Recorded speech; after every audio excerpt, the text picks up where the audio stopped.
Hello YouTube, and welcome to a brand new Elder Scrolls lore video. Today we're talking about one of Skyrim's most famous High Kings to ever live, High King Olaf One-Eye.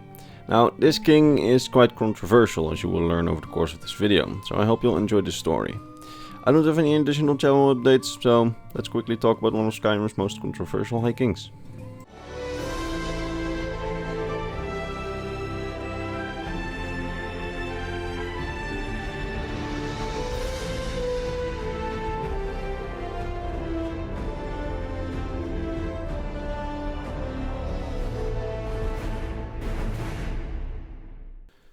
If you've watched some of my videos on the First Era, you know that back in those days the Nords had conquered almost all of northern Tamriel in the first human empire on the continent, the Nordic Empire. The last leader of that empire was King Borgas, but he died without any heirs, and the Mood of Jarls was then unable to elect a new High King of Skyrim, as it was extremely divided of a mood and many of its participants wanted more power for themselves. This caused the War of Succession to begin, a war in which the Nordic Empire was completely torn apart and which caused the Nords to lose control over most of northern Tamriel, being driven out of High Rock, Morrowind, losing their power in Cyrodiil's Nibelheim Valley, and finally also losing the reach to the Reachmen. This War of Succession raged for over 50 years and brought Skyrim to the brink of administrative and economic collapse, with the Mood of Jarls being unable to find a new High King with enough support in the Mood. However, that chaos came to an abrupt end when the Jarl of Whiterun at the time, a man named Olaf, dubbed Olaf One-Eye because he had lost one of his eyes, defeated the great dragon Numenex on top of Mount Anther and imprisoned him in the palace in Whiterun. This dragon apparently roamed the province for years and had caused many deaths, burned villages and sorrow. Some say that Olaf and Numenex fought for days, being evenly matched in the use of the voice and their strength. Eventually Olaf managed to outmatch the dragon with his voice and managed to capture the dragon and somehow bring it all the way to Whiterun from Mount Anther, defeating him heroically. This act of capturing the dragon made him an instant hero to the people of Skyrim, and the Mood of Jarls was then finally unified on a candidate for High King. They all agreed that Olaf was to be crowned High King. He would become High King Olaf One-Eye. Over his reign he would come to be known as one of the greatest High Kings Skyrim's ever had. He united the Holds after years of turmoil and brought prosperity back to the land. One of his hallmarks as High King of Skyrim was that he would keep the dragon Numenex imprisoned within his palace for years as an attraction for visitors to see. Everybody around the province was extremely impressed by this, but the dragon Numenex over the years would become extremely lonely and slowly started to lose his sanity in captivity, until at some point he did not even remember his own name according to Parthenax. When the dragon died in captivity, his head was chopped off and hung above the throne of the Jarl of Whiterun for all to see. It's actually still there if you go to Balgruuf's throne room. It's said that Olaf's reign was prosperous and that the High King died heroically, defending the Skyrim from its enemies, earning him his place in Sovngarde, where we can actually meet him during Skyrim's main questline in the Sovngarde Heart of Valor, when we visited to defeat Alduin. Now, if this all sounds a little bit too good to be true, it probably is, as Olaf's reign didn't come without controversy.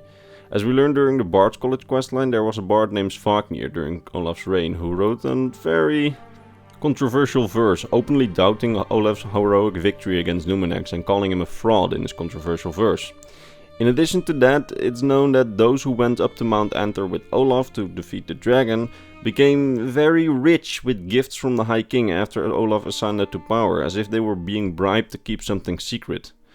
And to add fuel to the fire, this kind of criticism opened up a weird insecurity in Olaf, as he demanded everything related to the criticism over his legendary victory to be burned and doubters to be arrested, adding even more suspicion to the situation. In the end, we can't exactly know the truth of what remains of Svafnir's verse, as the 3 pages which actually remain only accuse Olaf of being a liar and his victory over Numenex to be a fraud. The exact accusation of at the time is lost to the ages, as those pages are illegible now. And we can never really learn the truth about what happened to Olaf in the game, as Imperial scholars have also speculated that Svafnir might have had some sort of grudge against Olaf and thus probably exaggerated things. The important part is that we don't know, unfortunately. It's just an unknown to us, like many things in history. Something interesting to add to this is though that if you did the Bard's College before doing the main questline, you can encounter both Svafnir and Olaf in Sovngarde, unlocking some hidden dialogue in Olaf in which he said that he wants to meet Svafnir as a friend and worthy foe in death, meaning that there might have been something more to this story after all. If I look at this, I personally speculate, I mean, don't take this at face value. I personally speculate that Fafnir and Olaf might have known each other before Olaf became High King. Perhaps Fafnir was with Olaf during the Mount Anther expedition and then fell from grace later. Or maybe he was refused to come along and therefore didn't get paid in the end like the others. We don't exactly know what happened, and in the end we will never know. A final little tidbit about Olaf is that we do not only meet him in Sovngarde, we can also meet his Draugr in the Bard's College questline. This Draugr, which we face as a boss, has been the subject of endless speculation online, as meeting him as a Draugr is extremely weird and in essence doesn't really make any sense, as he was never part of the dragon cult, and this Draugr has 2 functioning eyes instead of 1, you know, King Olaf one eye.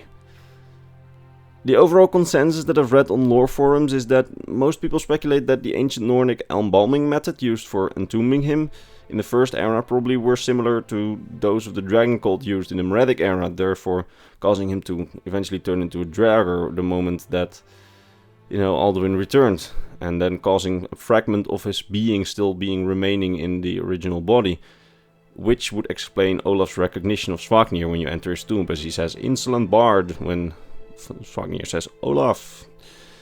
Whether this is true, I don't really know, but this whole theory about the embalming method is the most credible lore explanation that I have seen online, at least. As for the second eye, well, it's probably just that Bethesda didn't want to create a whole new Draugr model, which is probably, if I'm being honest, the same reason he is a Draugr at all, them not wanting to make a new model. However, I think that the embalming method does a really solid job at explaining it. I mean, the same problem is with the Red Eagle questline, where Red Eagle was a Reachman and a Briarheart, but for some reason he is a Draugr now. Maybe that's just because at the time embalming methods just allowed this kind of thing to happen over the years, and that ancient Reachman embalming methods were the same as ancient Nordic embalming methods. In the end, we don't know. Basically, that's all we can say about Olaf One Eye. Definitely a controversial figure, even if his Numenix victory was a fraud.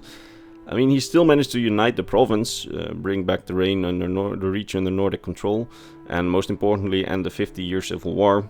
Some people say that the lie was worth it, and if that's what it took to get the results, it was good. Others might not.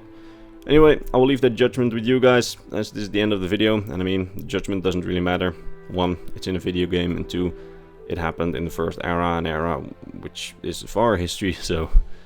But, you know, it's still a very interesting story. Now, before I end this video, allow me to thank my top patrons, Mr. Bernardo Binda, Metalate1v1, Gabriel Binda, Mr. Christmas, and Mr. Para.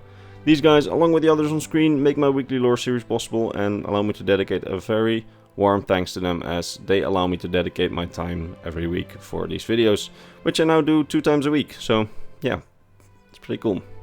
Anyway, I'm going to continue work on my next lore video, and I will see you all Friday when it launches. See you later, bye bye.